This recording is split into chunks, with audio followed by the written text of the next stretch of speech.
Hi there, it's Kevin with RogueDeckBuilder.com here with a Tiny Leaders deck. Let me explain Tiny Leaders and how I got into it. I was actually challenged by a fan to do a Tiny Leaders deck, and I didn't really know much about the format. I've seen it being promoted by other YouTubers and some of the websites I've been reading, and decided to look into it and see what it's all about. And I really like it so far. See, I'm not a huge Commander player because at my local game store and some of the places that I travel to, I am the resident, I guess, better player. I don't want to say like pro or whatnot, but usually when I play any sort of multiplayer format, I already have a target on my head as being the threat. And then, you know, if I join a Commander game, then everyone just gangs up on me and I never get anything accomplished and whatnot. So I like to stick to one-on-one formats, and Tiny Leaders is the Commander feel in a one-on-one type format. So it is recommended to do one-on-one with Tiny Leaders. You have a 50 card deck, and you start it with 25 life and not 40 cards. So with most decks, you're going to have between 17 and 20 lands, depending on exactly how much mana your deck utilizes. And since I have alternate ways to gain mana in this particular deck, I'm going to be running 17. So you also get a 10 card sideboard in Tiny Leaders because the format is a best 2 out of 3, so there will be options to sideboard in between games, just like a regular game. Now, it's another thing that I wish they'd go up in the sideboard count up to at least 15, because now that I've experienced Tiny Leaders a little more, I've noticed that there are plenty of decks that you do need to dedicate a lot of hate. Like most decks right now need to dedicate at least 3, 4, 5 slots to mill, and right now even dedicating like 5 slots to mill sometimes isn't enough to stop mill. Since you only have a 50 card deck, it's quite easy for mill to mill you out. Now this actually is a mill strategy, and that's going to be our main win condition in this deck is going to be mill. And again, this deck follows the Commander rules as far as you can only use cards that have the mana symbols of your commander, and for this commander I am going to choose Teysa Orzhov Scion, which is actually my favorite commander deck. So when I decided to build a Tiny Leaders, it was just natural for me to go to the commander that I'm used to, and is Teysa Orzhov Scion. So I have got a lot of degenerate combos in this particular deck. I've got some more fair Tiny Leaders decks that I'll show you in a bit, but for now we'll look at the Teysa Orzhov Scion build. So first of all, the win condition is going to be either milling them out with Altar of Dementia or Blasting Station. And we're going to have a lot of recurring combos in this deck, and a lot of ways to produce a lot of mana to do so, and just some overall fun little combinations. So first of all, the first combo is going to be Gravecrawler and Carnival of Souls and any sack outlet. Now again, you are going to be losing 1 life every time Gravecrawler comes into play, so we are going to mitigate the life loss through cards like Death Greeter. Whenever another creature dies, you may gain a life. Soul Warden, whenever another creature enters the battlefield, you gain a life. Soul's Attendant, whenever a creature, same thing. And Auric Champion. So we have the Soul Sister, so another reason why I love this deck. And if you feel that, if I test this and I feel like I need another one, there is some more options for gaining life when creatures come into play. We also have Blood Artist, which acts as both a way to mitigate that damage as well as kill our opponent. And so Gravecrawler is going to be number 1 in this deck. So we need to have a zombie in play for Gravecrawler. So you have a card like the best one's going to be Carrion Feeder. And then we also have the Hakon Stromgold Scourge. Now this card has some cool combos on its own, and the combination with this is going to be Ashes of the Fallen. And what you're going to do is you're going to name Knight cards, Knight with a K. And when you name Knight cards, that means you can cast any of your Knight creatures back from your graveyard with the Stromgold Scourge, and that's why we have this one of Memnite. So that's a nice little infinite combo as well. If you have the Stromgold Scourge with Ashes of the Fallen and Memnite in the graveyard, you can recur it, and then you just need a sack outlet like the Viscera Seer is one, for example, or Phyrexian Altar, which actually adds you a mana. It's the best card in this deck, actually, or the Ashnod's Altar. So it's a way to sacrifice the Memnite over and over and over and over and over and over again to get whatever effect. Like if it's like Blood Artist or Exsanguate or White Sun Zenith or whatever you need to do to generate that unlimited mana, then you can just win the game on that next turn, or whatever win conditions out through like Altar of Dementia, Blood Artist, etc., etc., etc. So anywho, we have a lot of cards to really work around. So Nether Trader is going to be another one. Nether Trader works very well with either Altar of Dementia. Whenever another creature is put into your graveyard from the battlefield, you may pay black if you do return Nether Trader from your graveyard to the battlefield. Now, again, it's going to be another way to... This one's a little bit harder to get the most value out of because another creature needs to die for you to bring it back.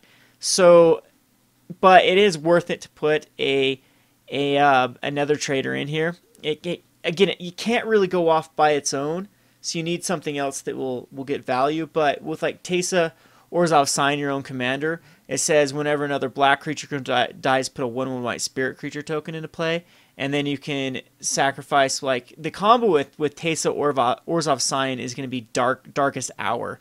So Darkest Hour makes all creatures black. Teysa, you sacrifice another creature, put a 1/1 white spirit creature, which becomes black, and then with another sack outlay, you can just sack forever. So, anywho, let's go down the deck list. I don't actually know if Nether Trader is going to work quite good, and maybe we need to bring back in this reassembly skeleton. It might work better than the Nether Trader, or I might just... The thing about reassembly skeleton is sometimes you're down a mana. For reassembly skeleton, just to break even, you need both a Phyrexian Altar or an Ashnod's Altar and the Carnival of Souls, and that way you'll be either up 1 mana with Ashnod's Altar or break even with the Phyrexian Altar and Carnival of Souls. So there is that with reassembly skeleton. Now it might just be better than Nether Trader. Now that I'm looking at Nether Trader, I still need another creature to go to the graveyard for Nether Trader. So like double Nether Traders is really easy for that to work out. But I guess like Gravecrawler Nether Trader is a nice little... Gravecrawler by itself though will work. So I don't know. We'll see if Nether Trader ends up being good. So anyway, to get the Hakon in the graveyard, the best way is Buried Alive, and Entomb is another way to do it. And then we also have this Undead Gladiator that you can cycle it, and then you can discard... During your upkeep, you can pay 2 and discard a creature card, which is going to be your Hakon to the battlefield. We also have a Tortured Existence. If we get really desperate, we can tutor the Tortured Existence.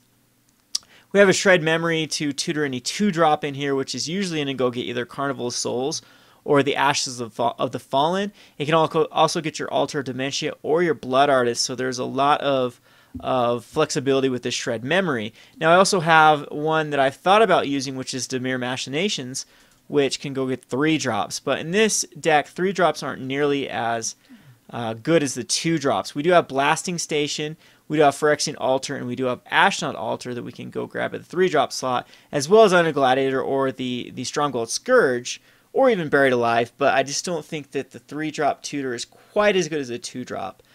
So let's just go down the list. Doom Traveler just gets so much value every time you sacrifice it. It's going to put another 1/1 white spirit creature token onto the battlefield. So if you have Ashes of the Fallen and Phyrexian Altar with the Stronghold Scourge, then that's going to actually net you up mana each time you cast it. So you'll cast a Doom Traveler, sack it to the Phyrexian Altar for a white. A spirit will come into play, you'll sack it for another white, cast a Doom Traveler, and then you can kind of go infinite that way. I've talked about the Wall of Omens. I thought about putting in here just because it's value. And again, it's going to draw you a card, and then it's going to be something that you're going to want to continue to reoccur. The Crib Swap is just a very flexible card with the Stronghold Scourge. It exiles a creature, and then they get a 1/1 color Shapeshifter, but it's a Shapeshifter spell, so the Undead Gladiator, or the Hakon can actually cast that over and over and over. So I don't know if this needs to be mainboarded or not, or if it can go over to the sideboard. And we also have the Nameless Inversion that does that exact same thing. So those might be able to swap over to the sideboard. I do have another deck that uses the Stronghold Scourge a lot better, which is a Grenzo deck. And then you have access to some cards like Faithless Looting and Tormenting Voice. And then I use a lot more discard, as the deck uses a lot more stuff in the graveyard. So I'll have to show you that list when I get that completely built. But if it is an issue to get the Hakon in the graveyard, I do have some other ways to do so that I'll add to this deck. So then again, Exsanguate and White Sun Zeniths are going to be kill conditions. Idyllic Tutor can go get either the Tortured Existence to discard the Hakon, or can actually go get the overpowered card in this deck, which is Darkest Hour. And then everything else in here is going to be either sack outlet or something wants to be sacked. Carrion Feeder is just the best sack outlet. It gets a +1/+1 counter every time you sack something. We have the Viscera Seer, which is also going to be a great sack outlet because you'll be able to eventually scry for what you need, and then you can, get the card you need through either drawing it with Wall of Omens and then go off, or I think we might need another way to draw a card consistently, but so far that's going to be the way that we draw the card. And then the Memnite's a really cool combination with Buried Alive. So Buried Alive, again, you go grab the Memnite, the Stromgold Scourge, and those two, and then just any other card can go, like Gravecrawler would probably be the third one you want to actually get to go to the graveyard. And then as soon as you cast the Stromgold Scourge, and then you have the Ashes of the Fallen, then any Memnite you can cast for 0, so any sack outlet is going to basically go infinite, at least infinite scries with Viscera Seer, infinite Carrion Feeder triggers and whatnot, or infinite life with like even a Soul Warden or Blood Artist out. So again, that's going to be, this deck can be shut down by a ton of cards like Torpor Orb shuts it down. Any sort of exile strategy really shuts this deck down. But it's a fun deck nonetheless, and again, I don't know the format so well to know if it is viable or not. So let's just go down the lands are pretty self-explanatory. Everything's going to add for a black or a white, like Caves, Fetid Heath, and Command Tower. Regional Castle is kind of cool because there's no real downside to it, and then you can actually prevent damage to either the Hakon or the Teysa. And then we have the Phyrexian Tower, which is another cool sack outlet. You can sacrifice a creature, add black. That can actually come in handy every now and again. I don't know if it's worth it quite to put in Phyrexian Tower, but we'll mess around with it. Then we have of course, you'd want Scrubland and Godless Shrine. Those, of course, are very, very powerful. Then you can use fetch lands to go fetch them up. You can even use more fetch lands than just the Marsh Flats. And again, then Urborg Tomb Yawgmoth is kind of fun. If you really want to go crazy, you can go Expedition Map and get trying to think of the land that 2 and tap add black for each swamp you control. But anyway, that combos really nicely with Urborg Tomb Yawgmoth, as every one of your lands is going to count as a swamp. So anyway, let's go over the sideboard here. You get a 10-card sideboard. Again, I don't have any anti-mill in this particular build because there is no mill in my metagame. What I'd run is anti-Geist because there is Geist. A lot of people like to run like Geist or all-in strategy. So Innocent Blood is a way to get through Hexproof. And Diabolical Edict is your second way to get through Hexproof. And then we have some flex cards, like any red or white deck. Phyrexian Crusader is pretty decent against, plus is a zombie and a knight, so it works with Gravecrawler. And the Stromgold Scourge. We have the Still Moon Cavalier, and it's also Zombie Knight and protection from white and black. We have a Path to Exile for any annoying creatures. Like, there is a Malira combo that uses every tutor in the world to try to get Malira and Kitchen Finks. So there's Path to Exile for that, and Unmake for that, and Swords to Plowshare for that. And then we also have Mortify, which can get rid of an enchantment or creature, Vindicate, which destroys any permanent, and Timely Reinforcements against the very hyper-aggressive decks. So again, it's very flexible. And this last slot is cards that have been in the deck at one point that have been taken out. I had Oversold Cemetery at one point that seemed to have a lot of creatures in the graveyard, and its way to get advantage. It was just too slow. Necromancer Stockpile is perfect for getting the Stromgold Scourge in the graveyard. So is Zombie Infestation, but if you go that build, then again, the Grenzo is a better build because you go into more zombies, and I have a cool Grenzo Dedapult build that I'll show you that uses Zombie Infestation. Knight of the White Orchard is kind of cool. So either Tithe, Knight of the White Orchard, or Gift of Estates is nice because it can tutor up lands. And this is a Knight as well, so each turn you can actually recast this from your graveyard if you have the Stromgold Scourge out. Scourge Dog, Skurzak High Priest is really good as well. It's morbid. You have plenty of ways to trigger the morbid. This could actually be in the sideboard quite easily or in your main board. You could just beat them down with 5/5 demon tokens. I've won games actually by doing this when I used to have this in the deck. Then we have the Lord of the Undead, which has some really cool interactions with the Stromgold Scourge. Like the Nameless Inversion actually counts as a zombie card, and you can actually get it back each turn with the Lord of the Undead. And Ashes of the Fallen, you could alternatively name Zombie, and then you could get a zombie back each turn by return target zombie card from your graveyard or hand. But I really don't think you should ever name that with Ashes of the Fallen. It should always name Night. Then we have the Twilight Drover, which might need to go back in. If I cut out the Nether Trader, I might get Twilight Drover back in, because it's quite easy through the Carnival of Souls and like Ashnod's Altar to, I guess you'd need Phyrexian Altar, but to actually go infinite with Twilight Drover, or close to infinite with Twilight Drover, as you remove a +1/+1 counter, get 2 1/1 white spirit creature tokens. That will trigger mana off of 2 mana off the Carnival of Souls, and like the Phyrexian Altar will actually break even. So if you have enough triggers, you could actually kill them outright that way. So Twilight Drover may deserve a slot in the deck. Necroplasm is just a cool board wipe. Plus it has Dredge, which with this deck that does want some cards in the graveyard, that's really good. This works again better in the Grenzo build, where you want a lot of different cards in your graveyard, because you're going to be utilizing a ton of graveyard strategy. But this is a beginning of your upkeep, you put a +1/+1 counter on it, and at the end step you destroy each creature with the number of +1/+1 counters. So when it gets up to 3, it's going to destroy itself. But it's a really good way to take the board down. There is a lot of strategies that use tokens, and Necroplasm takes care of it immediately because tokens have converted mana cost 0. Dimir Machinations, of course, is our tutor for 3-drop. You could definitely put this in if I see that I want like Phyrexian Altar or Ashnod's Altar. I'm going to definitely put this in. Merciless Executioner is actually really cool if you have Ash of the Fallen and you name Night, and that means each turn you can actually just continue to cast the Merciless Executioner, make it sack itself, and then your opponent has to keep sacrificing creatures. You can lock them out with a Merciless Executioner. Now, what's better than Merciless Executioner is the Fleshback Marauder, and Fleshback Marauder enters the battlefield. It does the exact same thing, except this guy is a zombie, so it has a little more interaction with, like, if you go the zombie type strategy. So say if you did the Lord of the Undead, you could definitely put in the Fleshback Marauder. Wither Wretch is great anti-graveyard strategy. It is also a zombie, so this could easily go in the sideboard, but right now I just have like a really flexible sideboard rather than hating out a particular strategy. Devour Flesh again is another one if you have a all-in like Varls or Geist of St. Traft or Shuyun type strategy. Like if your metagame is full of those type of strategies, Devour Flesh completely wrecks any sort of hex-proof or totem armor strategy. Mentor of the Meek was in the deck at one point. It's a great way to actually draw a lot of cards. And again, this is a very recent cut.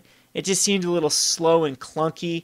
It can do some cool stuff with like Gravecrawler. When Gravecrawler or Memnite come into play with Carnival of Souls, they add that mana, and then you can actually spend that mana if you stack it correctly to draw cards.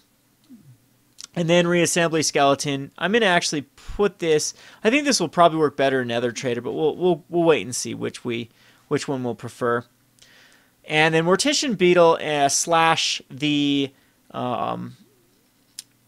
Pridemate. Johnny's Pridemate is pretty sweet in this deck because Mortician Beetle, how it works is whenever your player sacrifices a creature, you may put a +1/+1 counter on it. You're going to be sacrificing a ton of creatures, and if you were to play this first turn, and then after that, play the rest of the cards, this could easily be the kill. You can sacrifice this enough times to get you can sacrifice creatures enough time to get this huge, and then swing in for the win. Alternately, there's another card that says sacrifice a creature and you deal damage equal to it's either power or toughness to target player, and you gain that much life. That actually has a combo with both Carrion Feeder and the Mortician Beetle. So I'm trying to think what that card is called. We'll find it real quick. All right, the card is called Rite of Consumption. It says additional cost to cast Rite of Consumption. Sacrifice a creature deals damage equal to the sacrificed creature's power to target player. You gain life equal to the damage dealt this way. So the combo of that would be either Mortician Beetle or Carrion Feeder getting up to 20, and then being able to cast Rite of Consumption. But it just seems a little bit redundant with all the ways to kill in this deck. So then we have another card I found while searching for sacrifice stuff is Urborg Justice. Actually seems very good. Each target opponent sacrifices a creature for each creature put in your graveyard from the battlefield this turn. So you can actually sacrifice quite a bit of stuff and then make them sacrifice all of their creatures. So that can get around decks that actually have multiple creatures. So then we have our tutors. I can't remember which one of these. I know that the Demonic Tutor is banned, but I don't know if Diabolical Intent is banned. But I thought about putting these tutors in here. Plunge in the Darkness, you get to pay X life and then looks the top X cards of your library. Or you can sacrifice any number of creatures and gain 3 life.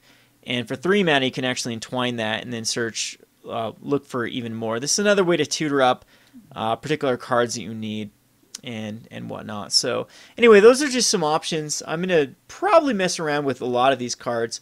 Make sure I have, again, I can't play this on MTGO because this format is not yet available on MTGO. It's something that I hope that in a few updates they'll actually have a Tiny Leaders and we can play it on MTGO because it's an extremely fun format. So anyway, let me know what you think about this deck and what cards you'd put in if I'm missing any like blatant pieces that should go in a Teysa deck.